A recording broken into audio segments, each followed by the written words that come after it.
اللهم صل على سيدنا محمد يا رب صل وسلم دائما أبدا على حبيبك.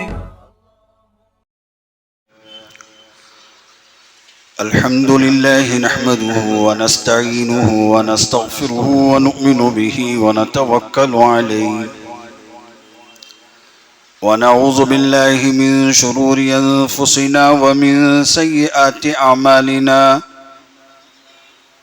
ونعوذ بالله من شرور أنفسنا ومن سيئات أعمالنا ونعوذ بالله من شرور أنفسنا ومن سيئات أعمالنا من يهده الله فلا مضل له ومن يضلله فلا هادي له ونشهد أن لا إله إلا الله وحده لا شريك له ونشهد أن سيدنا وسندنا ومولانا محمدا عبده ورسوله صلى الله تعالى عليه وعلى آله وبارك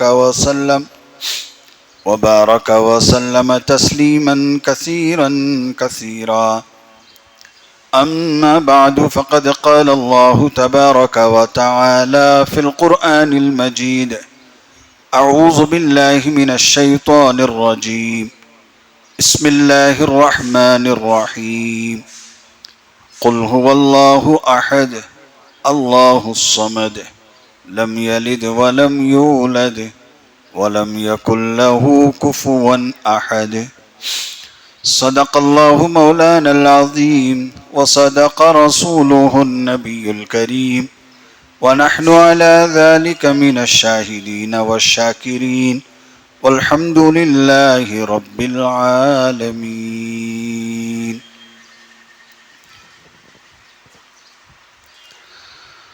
بزرگان محترم، حاضرین کرام، اس کائنات کے ہر ذرے کا خالق اور مالک تنہا اللہ وحدہ لا شریک لہ ہے. معبود حقیقی، موجود حقیقی تنہا اللہ کی ذات ہے. ہر چیز کا پیدا کرنے والا، ہر چیز کا علم رکھنے والا، ہر چیز پر قدرت رکھنے والا، ہر چیز کو دیکھنے اور سننے والا تنہا اللہ تعالیٰ کی ذات ہے. اللہ تبارک و تعالی اپنے وجود الہی میں وہ تنہا خدا ہے، اکیلا ہے، سب کا پروردگار ہے، پالنہار ہے. دنیا کے اندر کوئی بھی قوم، چاہے اس کا تعلق کسی بھی مسلک سے ہو، کسی بھی مذہب سے ہو، جو لوگ خدا کو مانتے ہیں، خدا کے تعلق سے یقین رکھتے ہیں، سب کا کہنا ہے کہ سب کا ایشور، سب کا خدا ایک ہے. یہ الگ بات ہے کہ مختلف قوموں میں جو کفار ہیں، مشرکین ہیں، یہود و نصارہ ہیں، وہ ایک خدا کو ماننے کے ساتھ ساتھ کسی اور کو بھی خدا مانتے ہیں. لیکن ایک قوم ہے، وہ ایک جماعت ہے جو مسلمان ہے، مسلم قوم ہے. ان کا ایمان و عقیدہ اور یقین یہ ہے کہ خدا تنہا اکیلا ہے، اس کے ذات کوئی شریک نہیں ہے، نہ اس کی ذات میں کوئی شریک ہے، نہ اس کے صفات میں کوئی شریک ہے. اس کا کوئی ہمسر نہیں، اس کا کوئی پارٹنر نہیں، اس کا کوئی دوست نہیں، اس کا کوئی مثل نہیں، اس کی کوئی نظیر نہیں، اس کا کوئی تصور نہیں کر سکتا، اسے کوئی دیکھ نہیں سکتا، اسے کوئی جس دنیا کے اندر دیدار نہیں کر سکتا. یہ سارے عقیدے یقین مسلمانوں کے ہیں. ہم مسلمانوں کا ایمان و عقیدہ ہے کہ ہمارا پیدا کرنے والا، ہمارا خالق و مالک تنہے تنہا اللہ وحدہ لا شریک لہ ہے. ہم بچوں کو چہارم کلمہ یاد دلاتے ہیں. ہم نے بھی بچپن میں چہارم کلمہ پڑھا ہے. پڑھتے ہیں لا الہ الا اللہ وحدہ لا شریک لہ، نہیں ہے کوئی معبود سوائے اللہ کے، وہ اکیلا ہے، اس کا کوئی شریک نہیں. لہ الملک ولہ الحمد، اسی کے لیے بادشاہت ہے، اسی کے لیے تمام تعریفیں ہیں. یحیی و یمیت، وہی زندگی دیتا ہے اور وہی موت دیتا ہے. یہ ہمیں بتا دوں، بڑے بچے چھوٹے بڑے سب جو ہے اکثر چہارم کلمے میں پڑھتے ہیں یحیی و یمیت. یوں ہی پڑھتے ہیں، یحیی نہیں پڑھتے. یوں ہی کا معنی الگ ہے، یحیی کا معنی الگ ہے. اسی طرح ویمیتو کا معنی الگ ہے، ویمیتو کا معنی الگ ہے. ذرا اپنی زبانوں میں وہ کلمہ پڑھ کر دیکھ لیں کہ میں چہارم کلمے میں یوں ہی پڑھتا ہوں یا یحیی پڑھتا ہوں، ویمیتو پڑھتا ہوں یا ویمیتو پڑھتا ہوں. ذرا دیکھ لیں. اگر یوں ہی پڑھتے ہیں تو یہاں اس کلمے میں وہ معنی مراد نہیں ہے، اس لیے کہ یحیی کا معنی ہے زندگی دیتا ہے، یوں ہی کا معنی ہے وہی بھیجتا ہے. جیسے جبرائیل علیہ السلام کو بھیجتے ہیں اللہ پاک وہی دے کر، وہ معنی ہے یوں ہی کا. تو یہاں وہ معنی نہیں ہے. اور میں آگے بتاؤں اس سے خطرناک معنی ہم پڑھتے ہیں ویمیتو. حالانکہ کلمے میں ہے ویمیتو، یا کو پیش کے ساتھ پڑھنا ہے. ویمیتو، ویمیتو کا معنی ہے وہ موت دیتا ہے، وہ مارتا ہے، وہ موت دیتا ہے. ویمیتو اگر ہم پڑھیں گے تو معنی ہوگا وہ مرتا ہے. اللہ تعالیٰ مرتے نہیں ہیں. اللہ تعالیٰ کو موت تو کیا نیند بھی نہیں آتی، نیند تو کیا اونگ بھی نہیں آتی. وہ کبھی تھکتا نہیں ہے، وہ کبھی کمزور نہیں ہوتا. تو اگر ہم ویمیتو پڑھیں گے تو ہمارا ایمان نہیں رہے گا، اس لیے کہ معنی غلط ہو گیا. اللہ مرتا ہے کا معنی آئے گا تو ایمان اور کلمہ درست نہیں ہوگا. تو بہرحال ہم چہارم کلمے میں پڑھتے ہیں لا الہ الا اللہ وحدہ لا شریک لہ، نہیں ہے کوئی معبود سوائے اللہ کے، وہ اکیلا ہے، اس کا کوئی شریک نہیں ہے، اسی کے لیے بادشاہت ہے، اسی کے لیے تمام تعریفیں ہیں. وہی زندگی دیتا ہے، وہی موت دیتا ہے. بیدہ الخیر، اسی کے ہاتھ میں تمام بھلائیاں ہیں. بھلی کیا بری چیزیں بھی، ہر چیز اسی کے ہاتھ میں ہے. ہم تقدیر کے بارے میں پڑھتے ہیں والقدر خیرہ وشرہ من اللہ تعالی والبعث بعد الموت، کہ ہر بھلی اور بری چیزوں کی تقدیر اللہ کے ہاتھ میں ہے. اچھا ہو رہا ہے وہ بھی اللہ کی مرضی سے ہو رہا ہے، برا ہو رہا ہے وہ بھی اللہ کی مرضی سے ہو رہا ہے. کوئی بھی اللہ کی مرضی کے بغیر دنیا میں کچھ نہیں ہوتا. یہاں تک کہ قرآن مجید میں اللہ تبارک و تعالیٰ نے ایک جگہ ارشاد فرمایا درخت سے کوئی پتا سوکھ کر گرتا ہے تو اس سوکھ کر گرنے والے پتے کا بھی علم اللہ کے پاس ہے، یعنی وہ جانتا ہے، اس لیے کہ وہ پتا بھی اللہ کی مرضی سے گر رہا ہے. تو دنیا کی گرنے والے ایک ایک معمولی سی پتے کا بلکہ ایک تنکے کا علم اللہ کے پاس ہے. تو میرا اور آپ کا علم کیوں نہیں ہوگا؟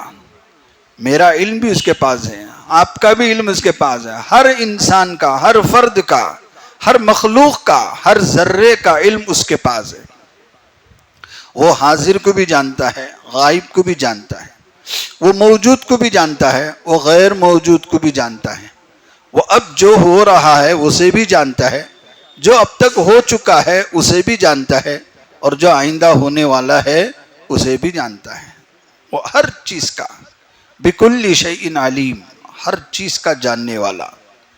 ہاں، وہ بصیر بالعباد، وہ بندوں کو دیکھنے والا، وہ سمیع، سننے والا، ہر چیز کا سننے والا، ہر چیز کا دیکھنے والا۔ میں نے پہلے ہی بتایا تھا کہ کالی رات میں، کالے پہاڑ میں کالی چونٹی چلتی ہے، اللہ پاک اس چونٹی کو بھی دیکھتے ہیں، اور اس چونٹی کے پیروں میں جو چلنے کی آہٹ ہے اس کو بھی سنتے ہیں۔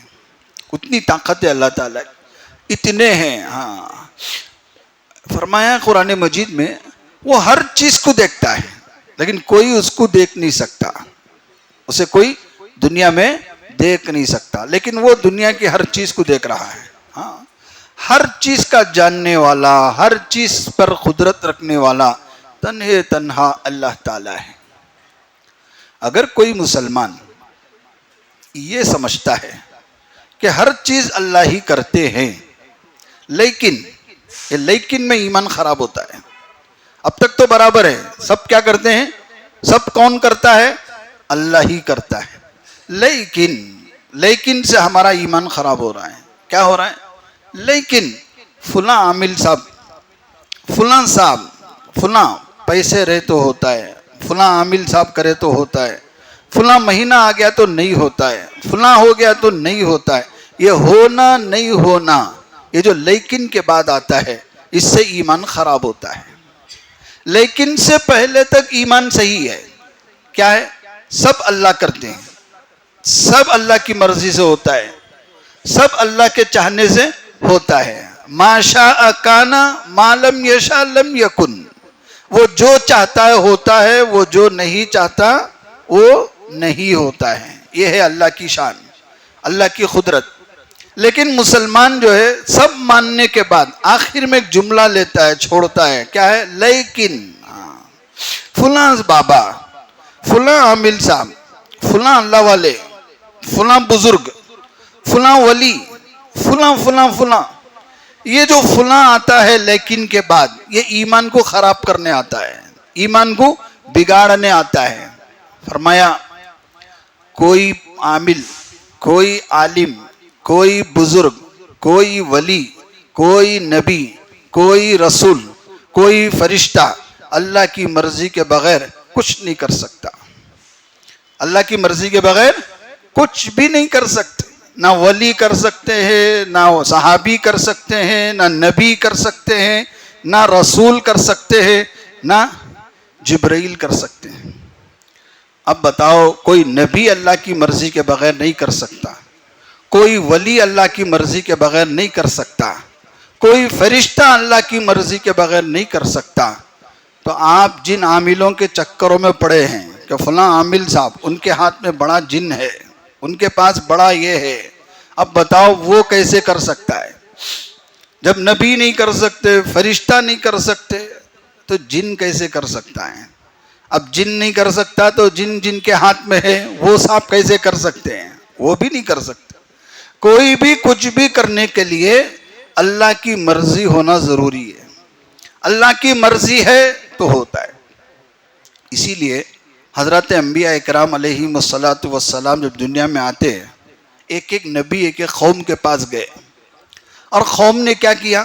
اگر تم نبی ہو، اللہ کے پیغمبر ہو، اللہ کے رسول ہو، یہ کر کے بتاؤ، ایسا کر کے بتاؤ، ویسا کر کے بتاؤ۔ کیا مانگتے تھے؟ معجزے مانگتے تھے۔ اور ہمارا ایمان ہے جو بات نبیوں سے ایسی ظاہر ہوتی ہے جو عام لوگ نہیں کر سکتے، اسے معجزہ کہتے ہیں۔ جیسے صالح علیہ السلام کے زمانے میں قوم نے مانگ لیا کہ اس پتھر سے اونٹنی نکال کے بتاؤ، اگر تم اونٹنی نکال کے بتاؤ گے ہم تمہیں نبی مانیں گے۔ تو اس طرح ایک ایک نبی جب قوم کے پاس آتے تو قوم مطالبہ کرتی کہ تمہارے پاس اللہ کی کیا نشانی ہے کہ ہم تمہیں نبی مانیں؟ آپ کو نبی ماننے کے لیے آپ کے پاس اللہ کی کیا نشانی ہے؟ تو ایک ایک نے ایک ایک مانگا, سب نے مانگا. تو جس نے جب بھی نبی سے ایسی کوئی چیز نشانی مانگی تو نبی کا کیا جواب ہوتا تھا, مجھے یہ بتانا ہے. نبی کیا جواب دیتے تھے؟ فرمایا یہ ایسا کوئی کام میں نہیں کر سکتا جب تک اللہ کی مرضی نہ ہو, اللہ کا حکم نہ ہو. اللہ کے حکم کے بغیر میں ایک پتا نہیں گرا سکتا. اور تم اونٹنی مانگ رہے ہو, تم یہ مانگ رہے ہو, وہ مانگ رہے ہو, یہ کیسے ہو سکتا ہے؟ ہر نبی نے یہی کہا. اگر نبی کے اختیار میں ہوتا, نبی کے قبضے میں ہوتا, نبی کی قدرت میں ہوتا تو یہ جھوٹ بولنے کی کیا ضرورت تھی؟ تو نعوذ باللہ نبی جھوٹ نہیں بولتے, نبی سچ بولتے ہیں. سچ کہا کہ مجھ سے کچھ نہیں ہوتا جب تک اللہ کی مرضی نہیں ہوتی. اللہ کی مرضی ہے تو ٹھیک ہے. تو جب قوم ضد میں آتی, اڑ جاتی, نہیں جب تک تم یہ نہیں کرو گے ہم تمہیں نہیں مانیں گے, تو نبی کیا کرتے؟ سیدھے اللہ کے دربار میں آتے, اللہ سے دعا کرتے, یا اللہ میری قوم ضدی ہے, میری قوم مانتی نہیں ہے جب تک نشانی نہ دیکھے, تو اپنی قدرت سے یہ نشانی ظاہر فرما, تو ہو سکتا ہے یہ لوگ ایمان لائیں گے, تو ظاہر فرما. تو ایک ایک نبی کے قوم نے ایک ایک مانگا تو نبی پہلے کیا کرتے؟ انکار کرتے کہ یہ مجھ سے ہونے کا نہیں ہے. پھر ضد کرتے تو پھر نبی کیا کرتے؟ اللہ سے دعا کرتے کہ یا اللہ تو ہی کر سکتا ہے, میں نہیں کر سکتا. تو پھر اللہ پاک نبی کی دعا قبول فرماتے. صالح علیہ السلام نے دعا کی, اونٹنی نکالو پتھر سے, میری قوم مانگ رہی ہے. تو قوم نے ایک مانگا, اللہ نے ڈبل دیا. کیا دیا؟ اونٹنی, حاملہ اونٹنی دی, معمولی اونٹنی نہیں دی, وہ حاملہ اونٹنی پیدا ہوئی پتھر کے اندر سے. اللہ کی قدرت تم دیکھنا ہی چاہتے ہو تو چمتکار, کرشمہ, معجزہ تم دیکھنا ہی چاہتے ہو تو ہم ایسا دیتے ہیں تمہاری آنکھیں پھٹ جاتی ہیں. ہم ایسا دیتے, تم نے صرف اونٹنی مانگی نا, ہم نے حاملہ اونٹنی دیا. دیکھو نشانی, یہ پتھر کے اندر سے حاملہ اونٹنی کیسے آ سکتی ہے؟ تو اللہ کی مرضی سے آ سکتی ہے. وہ جیسے چاہے کہیں سے کچھ نکال دے. آپ کچھ بھی اندازہ نہیں کر سکتے. آپ کوئی پھل خریدتے ہیں, پھل کے اندر ایک ہوا جانے تک کی جگہ نہیں ہے. جیسے آپ نے کاٹا تو دیکھا زندہ کیڑا نکل رہا ہے. اس پھل کے اندر ایک زندہ کیڑا, وہاں ایک زندگی ہے, وہاں اس کا ایک جیون ہے, وہ پل رہا ہے. اس کو وہاں کون پال رہا ہے؟ اللہ پال رہا ہے. تو میرے بھائیوں, اللہ کی قدرت ہے, وہی سب کچھ کر سکتا ہے. تو نبی نے نفی کیا کہ میں نہیں کر سکتا. جب ضد کرتی تو اللہ سے دعا کر. عیسیٰ علیہ السلام کی قوم نے عیسیٰ علیہ السلام سے کہا اگر تم نبی ہو, رسول ہو, ایسا کرو جنت سے دسترخوان اتار کے دکھاؤ, جنت سے دسترخوان اتارو تو ہم مان لیں گے کہ تمہارا خدا بھی ہے, تمہاری جنت بھی ہے, جنت کی نعمتیں بھی ہیں, سب ہے. تو عیسیٰ علیہ السلام نے کیا کہا؟ بھائی یہ میرے ہاتھ میں نہیں ہے, یہ میری قدرت میں نہیں ہے, یہ میں نہیں کر سکتا. تم جو مانگ رہے ہو یہ میرے اختیار سے اوپر کی چیز ہے, یہ میں نہیں کر سکتا. لیکن قوم نے ضد کیا, نہیں جب تک آپ یہ نہیں کریں گے ہم ایمان نہیں لائیں گے. تو حضرت عیسیٰ علیہ السلام نے کیا کیا؟ پہلے قوم کو سمجھایا, قوم سمجھنے تیار نہیں, ماننے تیار نہیں. تو اللہ سے دعا کی, یا اللہ انزل علینا مائدۃ من السماء, اے اللہ تو آسمان سے ایک دسترخوان نازل فرما جو ہمارے اور ان کے لیے, بعد میں آنے والوں کے لیے ایک نشانی ہو جائے, تیری طرف سے قدرت کی ایک نشانی ہو جائے. تو اللہ تبارک و تعالیٰ نے آسمان سے دسترخوان نازل فرمایا, تازہ تازہ مچھلی نازل فرمائی, اس کے اندر تر و تازہ, تل کے, بھن کے, فرائی ہو کے, سب پورے مچھلیاں ہیں اس میں, گرل بھی ہے, تندور بھی ہے, سب ہے. اللہ نے اتارا آسمان سے, سب اتارا, یہ بتایا یہ ہماری قدرت ہے. تو بتانے کا منشا یہ ہے کہ نبی ہو کہ ولی ہو, صحابی ہو کہ اور کوئی کچھ, وہ کچھ بھی نہیں کر سکتے جب تک اللہ کی مرضی نہ ہو. تو کسی کے ہونے میں بھی اللہ کی مرضی, اور کسی چیز کے نہ ہونے میں بھی اللہ کی مرضی. کوئی چیز نہیں ہو رہی ہے, جیسے لوگ سمجھتے ہیں کہ فلاں چیز آڑے میں آ گئی اب کام نہیں ہوگا, بھئی سفر کا مہینہ آ گیا اب کام نہیں ہوگا, چاشمبہ کا دن آ گیا اب کام نہیں ہوگا, فلاں زوال کا ٹائم آ گیا اب کام نہیں ہوگا. یہ ہونا نہیں ہونا نہ سفر میں ہے, نہ چاشمبے میں ہے, نہ زوال میں ہے، نہ کسی مہینے میں، نہ کسی سال میں، نہ کسی وقت میں. یہ ہونا اور نہ ہونا اللہ کی مرضی میں ہے. یہ ایمان، یہ ہے یقین، یہ ہے اللہ کی ذات پر بھروسہ. لیکن مسلمان کیا کرتا ہے؟ سب مانتا ہے. آپ بول رہی سو ٹھیک حضرت، صحیح بول رہے ہیں، اللہ چاہے تو ہوتا، اللہ نہیں چاہے تو نہیں ہوتا. لیکن اب یہاں ایمان خراب ہو رہا ہے. اب تک مان لیا ایمان صحیح ہے، لیکن میں دیکھا نا، میں سنیا نا، کتنے لوگ جا رہی نا، فلاں بابا کے پاس جا رہے ہیں، فلاں عامل صاحب کے پاس جا رہے ہیں، انہوں کر کو دکھا رہے ہیں، انہوں ایسا کر رہی، انہوں ویسا کر رہی. یہ لیکن میں آ کے کیا ہو رہا ہے؟ ایمان خراب ہو رہا ہے. میرے بھائیوں، کسی کے کچھ کرنے سے کچھ نہیں ہوتا. اللہ تبارک و تعالی کبھی کبھی بندوں سے کوئی ایسی چیز ظاہر کرتے ہیں تو اس کا مطلب یہ نہیں ہے کہ اس میں بندے کا کمال ہے. اس میں بندے کا کوئی کمال نہیں ہے، اس میں اللہ ہی کی قدرت ہے. اللہ چاہتے ہیں تو کبھی کبھی اپنی قدرت کی ایک جھلک بندے سے ظاہر فرماتے ہیں، جیسے نبیوں سے ظاہر فرماتے تھے، ولیوں سے ظاہر فرماتے تھے. لیکن اس کا مطلب یہ نہیں ہے کہ اس بندے کے ہاتھ میں پوری قدرت آ گئی، پورا اختیار آ گیا. یہ مطلب نہیں ہے. ورنہ جو بھی ہو رہا ہے سب اللہ کی مرضی سے ہو رہا ہے. میرے بھائیوں، دنیا کے اندر جو کچھ بھی ہوگا اللہ کا ایک قانون ہے، اللہ کا ایک دستور ہے، اللہ کا ایک نظام ہے، اللہ کا ایک اصول ہے. کیا ہے؟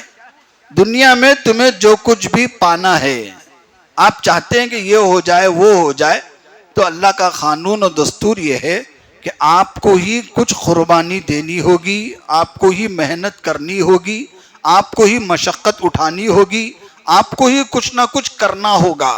ایسا نہیں ہوگا کہ کسی کی دعا سے ہو جائے، یا کسی کے عمل سے ہو جائے، یا کسی عامل کے نقشے سے ہو جائے، یا کسی فلاں کے کہنے سے ہو جائے.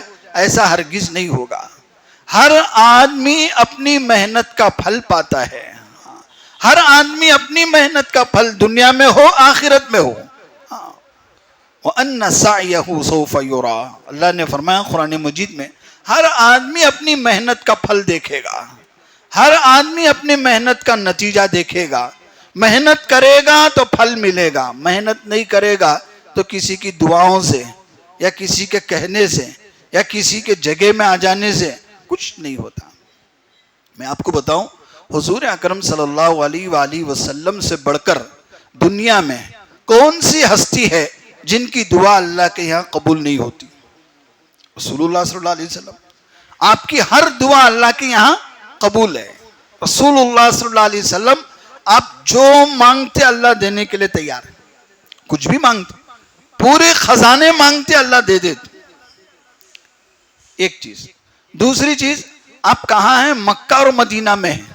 ہمارا اور آپ کا عقیدہ ہے، بلکہ دلی تعلق ہے، عقیدت ہے کہ ہمارے اس دنیا میں، سرزمین میں مکہ اور مدینہ سے افضل کوئی جگہ نہیں ہے. مدینہ اور مدینہ سے افضل کوئی جگہ ہے نہیں. رسول اللہ صلی اللہ علیہ وسلم سے افضل کوئی ہستی نہیں، مکہ اور مدینہ سے افضل کوئی جگہ نہیں، رمضان المبارک سے افضل کوئی مہینہ نہیں، جمعہ سے افضل کوئی دن نہیں. یہ سب ہم مانتے ہیں. پھر بھی سوال یہ ہے، نبی کے ہاتھوں میں دعا ہے، نبی کے ہاتھوں میں مدینہ ہے، نبی کے ہاتھوں میں مکہ ہے، نبی کے ہاتھوں میں رمضان ہے، جمعہ ہے، پھر آپ نے تجارت کیوں کی؟ آپ نے نوکری کیوں کی؟ آپ نے بکریاں کیوں چرائی؟ آپ نے محنت کیوں کی؟ بس بتانے کے لیے دعاؤں کے ہاتھ میں آ جانے سے، یا مکہ مدینہ میں آ جانے سے، یا رمضان یا جمعہ کے آ جانے سے کچھ نہیں ہوتا. اور یہ زمانہ کے سفر آنے سے نہیں ہوگا، یہ بھی غلط. رمضان آ جانے سے بہت ہو جائے گا، یہ بھی غلط. جو بھی ہوگا آپ کے عمل سے، آپ کی محنت سے ہوگا. آپ محنت کرو گے، اپنا ایمان بناؤ گے، اپنا عقیدہ درست کرو گے، اچھے اعمال کرو گے، انجام اچھا ہوگا. اپنا ایمان بگاڑو گے لیکن بول کر، لیکن فلاں بابا، فلاں عامل، فلاں حضرت، فلاں ولی، فلاں فلاں فلاں، یہ فلاں میں آ کے ہمارا ایمان خراب کرو گے، عقیدہ خراب کرو گے، عمل خراب کرو گے، تو پیسے ضائع ہوں گے لیکن نتیجہ کچھ نہیں ہوگا. کیسے کیسے عامل لوگ آج اندھا دھن لوگ عاملوں کے پیچھے پڑے ہوئے ہیں، عاملوں کے جو صحیح شریعت کے مطابق، قرآن اور حدیث کے مطابق، ہمارے اکابرین کے مجرب اعمال کے مطابق کوئی کچھ کر رہا ہے تو ٹھیک ہے، ورنہ کیسے کیسے نمونے آج دکان کھول کے بیٹھے ہوئے ہیں، ایسے ایسے نمونے. 2-4 دن پہلے میں نے ایک ویڈیو کلپ دیکھی کہ ایک آدمی موٹا تازہ تھا، نہ ٹوپی ہے، نہ بنین ہے، نہ جھبا ہے، کچھ نہیں، اتنی میلا کچیلا بدن ہے، 5 انگلیوں میں 5 سگریٹ ہے، ایک پھوک لے رہا ہے، ایک ہی گھسیٹنا. کیا ہے وہ؟ عامل بابا ہے. دیکھنے میں تو ایسا لگ رہا ہے کہ تقریباً کم سے کم 2-3 سال سے نہایا نہیں ہے. یہ حال ہے عامل صاحب کا. ایسے عامل صاحب کے پاس جانے کے لیے آنے والا باہر پیر دھو کے آنا ہے، انہیں سالہ سے نہایا نہیں، اسے ملنے آنے والا پاواں دھو کے اندر آنا. کیا ہے؟ عامل صاحب، بابا صاحب. یہاں آ کو مسجد میں جھک رہے گا تو تیار نہیں ہمارا جاہل. ایسے جاہلوں کے سامنے جا کو جھکتا ہے، پاواں دھو لو، ہاتھاں دھو لو کو، منہ دھو لو، وضو وضو کر لو. یہ کیا ہے؟ جہالت ہے، نادانی ہے، اندھی عقیدت ہے. ہمارا خدا زندہ ہے، تم یہاں نہیں جھکو گے، اللہ جو ہے ایسے ایسے جاہلوں کے سامنے جھکاؤ گے. اللہ جھکائے گا ضرور. جاؤ جھکو. میرے پاس جھکنے تیار نہیں، میرے پاس آنے تیار نہیں، ایسے ادھیڑ قسم کے دھیڑوں کے پاس، جاہلوں کے پاس، ایسے ایسے بدماشوں کے پاس جا کے اپنا سر جھکائیں گے، ماتھا ٹیکیں گے. میرے بھائیوں، عقیدت سے کچھ نہیں ہوتا، عقیدے سے ہوتا ہے. ہم اندھی عقیدت، بڑے بابا صاحب، بڑے ولی صاحب، بڑے چاہے تو سب کچھ ہو سکتا، کچھ نہیں ہو سکتا. اسے پیٹ کو کھانے نہیں ہے، انہیں بیٹھا ہے. تمہارے پیٹ کا کیا کریں گا؟ کچھ نہیں ہے. میں پہلے ہی بتایا تھا، ایک صاحب عامل صاحب کے پاس جو روح سے پریشان، بیوی سے پریشان، بہت غصہ کرتی ہے، بہت لڑتی ہے، بہت پریشان کرتی ہے. عامل صاحب کے پورے کاما گھر کے لیتے، پریشان ہو کر عامل صاحب کو فون لگایا، میں آپ کو ملنا ہے کر کو بول کو فون لگایا. دیکھے تو عامل صاحب کی بیوی اٹھائی. کون ہے؟ عامل صاحب کو ملنا ہے، بات کرنا ہے. تو انہیں بولی عامل صاحب برتن دھو رہے، بعد میں فون کرو. انہیں فون رکھ دل کو. عامل صاحب کا یہ حال ہے، میں جا کے ان کے پاس کیا علاج کروں گا؟ عامل صاحب برتن دھو لگ بیٹھی. میری سلامتی بھی یہی ہے کہ میں بھی برتن دھو لوں بس. یہ حال ہے. اس لیے میرے ایک عامل صاحب کے بارے میں معلوم ہوا، انہوں کس کے گھر میں کیا ہوتا بتا ڈالتی. نام بولنا، عمر بولنا، ماں کا نام بولنا، بس پورا بتا ڈالتی. بہت پوری دنیا میں مشہور، پورے عالم میں مشہور. کیا بھائی نام، پیدائش، ماں کا نام بتا لو، انہوں تمہاری پوری قلی کھول کو رکھ ڈالتی. ایک بار کیا ہوا اتفاق سے، یہ عامل صاحب پوری اپنی جو ڈیوٹی ہے، جو کام ہے، لوگوں کو جو ٹوپی پہنانا ہے پہنا کر فارغ ہو کے شام کو گھر کو گئے. تو شام گھر کا دروازہ مارتے سے دیکھ لو ایک مرد بنا باہر نکلا. انہوں نہیں سے ڈمبو، دوسرا مرد بنا آ کو جا رہا ہے گھر کو. عامل صاحب کو اپنے گھر کی خبر نہیں، انہوں سب کے گھر کی خبر بتا رہی. انہوں نہیں سے ڈمبو، ان کے گھر میں کون کون آ کو جا رہا ہے ان کو معلوم نہیں. انہوں یہاں بیٹھ کو سب کے گھراں کی حالت بتاتے. یہ حالت ہے. اس لیے میرے بھائیوں، یہ جاہلیت ہے. عقیدت سے کچھ نہیں ہوتا، عقیدے سے ہوتا ہے. یہ بات دل و دماغ میں بٹھا لو. اندھی عقیدت، اندھا دھن بات کر رہے ہیں نہیں. عقیدہ درست کرو، ایمان درست کرو، اس سے سب کچھ صحیح ہوگا. عقیدت سے کچھ نہیں ہوتا. عقیدت ہونی چاہیے، ایسی بات نہیں ہے. جو صحیح جگہ ہے وہاں عقیدت کرو، احترام کرو، دل و جان سے پیار کرو، محبت کرو، عزت دو، سب دو. میں سب کی بات نہیں کر رہا ہوں، جو ہیں، جو حالات اس وقت چل رہے ہیں اس کے بارے میں بات کر رہا ہوں. تو اللہ پاک ہمیں صحیح سمجھ عطا فرمائے. اللہ تعالیٰ کی ذات، جب ہمارا ایمان ہے کہ وہ اکیلا ہے، تنہا ہے، اس سے، اس کی مرضی کے بغیر کچھ نہیں ہوتا. بقیہ جو بھی ہے وہم ہے، گمان ہے. ہمارے ہندوستان میں ایک راجا تھا، وشنو راجا ایسا کوئی نام ہے اس کا، وشنو راجا. اس زمانے میں فارسی زبان زیادہ چلتی تھی. اس فارسی کی زبان میں شنو زادہ اس کا نام ہے، جو بات چلتے چلتے وشنو راجا اس کا نام ہو گیا ہے. اس کے دور میں ساحلی علاقہ ہے ہمارے گجرات کی طرف کا، اس ایک گاؤں میں، خریے میں یہ عقیدہ تھا کہ سال میں ایک بار سمندر کے کنارے شیطان آتا ہے اور وہ 1 مہینہ بسر کرتا ہے. پھر جاتے وقت آخری رات جو ہوتی ہے، اس گاؤں والوں کا اصول یہ تھا کہ اگر اس کو رخصت کرنا ہے تو پورے گاؤں میں دیہات میں جو سب سے زیادہ کنواری خوبصورت عورت ہے اس کو ایک رات اس کے ساتھ چھوڑ دینا ہے. پھر دوسرے دن صبح جب ہوتی تھی وہ عورت کنواری نہیں رہتی تھی اور زندہ بھی نہیں رہتی تھی, مر جاتی تھی. سالوں سے یہ رواج وہاں چل رہا تھا. شیخ ابو البرکات جو ایک بڑے مغربی ملک ممالک کے بڑے بزرگ ہیں, شیخ الحدیث ہیں, ان کا گزر وہاں سے ہوا, اس گاؤں سے ہوا. جب وہ ہندوستان آئے تو گزرتے گزرتے ساحلی علاقوں سے اس گاؤں سے ان کا گزر ہوا تو ایک بڑھیا کے مکان میں قیام فرمایا. تو رات کھانا گینا کھا لیے, سونے کا وقت آیا تو دیکھا کہ بڑھیا رو رہی ہے. تو شیخ ابو البرکات رحمۃ اللہ علیہ نے اس بڑھیا عورت سے پوچھا, کیا بات ہے ماں, کیوں رو رہی ہو, کیا پریشانی ہے؟ تو اس نے اس گاؤں کا پورا رسم و رواج سنایا کہ ہمارے یہاں یہ رسم ہے, یہ رواج ہے کہ سال میں ایک بار ایک مہینہ یہاں یہ سمندر کے کنارے پر فلاں بت خانہ ہے, وہاں شیطان بسر کرتا ہے اور آخری دن جاتے ہوئے ہم پورے بستی والے مل کر خورا ڈال کر یہ خوبصورت عورت اس کے حوالے کرتے ہیں اور دوسرے دن وہ مر جاتی ہے, وہ زندہ نہیں رہتی. اس بار خورے میں میری بیٹی کا نام آیا ہے, میں اس لیے رو رہی ہوں, پریشان ہوں, کیا کیا جائے؟ تو شیخ ابو البرکات ماشاءاللہ جوان بھی تھے, خوبصورت بھی تھے, چہرے میں داڑھی نہیں تھی اس وقت, بال نہیں نکلے تھے. تو انہوں نے کہا اماں ایسا کرو کہ آج کی رات تمہاری بیٹی کو بھیجنے کے بجائے مجھے بھیج دو, میں چلا جاتا ہوں. تو وہ بن سور کے شیخ ابو البرکات اس کمرے میں چلے گئے جہاں شیطان آتا ہے. اب وہ شیخ ابو البرکات گئے, اس کمرے میں بیٹھے, پوری رات سوئے بغیر قرآن پڑھتے رہے. حافظ قرآن تھے, قرآن پڑھتے رہے. کوئی نہیں آیا, نہ جن آیا نہ شیطان آیا, کچھ بھی نہیں آیا. صبح جب بستی والوں نے دیکھا کہ جس لڑکی کو ہم نے یہاں حوالے کیا ہے اس سے کچھ نہیں ہوا ہے, زندہ ہے, مری نہیں ہے, تو یہ بات پورے گاؤں میں پھیلتے پھیلتے راجا تک پہنچی. اور اس نے دیکھا کہ یہ تو بڑی عجیب بات ہو گئی کہ سالوں سے زمانے سے ہم دیکھتے آ رہے ہیں ایسا ہو رہا ہے لیکن اس وقت کچھ نہیں ہوا. تو شیخ ابو البرکات نے اس بادشاہ سے ایمان اور توحید کی بات سمجھائی کہ اللہ چاہے تو کچھ بھی ہو سکتا ہے اور اللہ نہ چاہے تو کچھ بھی نہیں ہو سکتا. پھر اس کے بعد بادشاہ نے دوبارہ گزارش کی, آپ ایسا کریں ایک مہینہ ہمارے پاس رک جائے, اگلے مہینہ بھی آپ بھی اس کمرے میں قیام کریں, دیکھیں گے کہ اگلے مہینہ بھی کچھ نہیں ہوا تو ہم سارے کے سارے لوگ اس بات سے توبہ کریں گے اور ایمان بھی لائیں گے. تو ایک مہینے کے بعد دوبارہ شیخ ابو البرکات اس کمرے میں قیام فرمایا تو ویسے ہی ہوا, کوئی نہیں آیا, شیطان بھی نہیں, کچھ بھی نہیں, قرآن پڑھ کے رات گزار دی.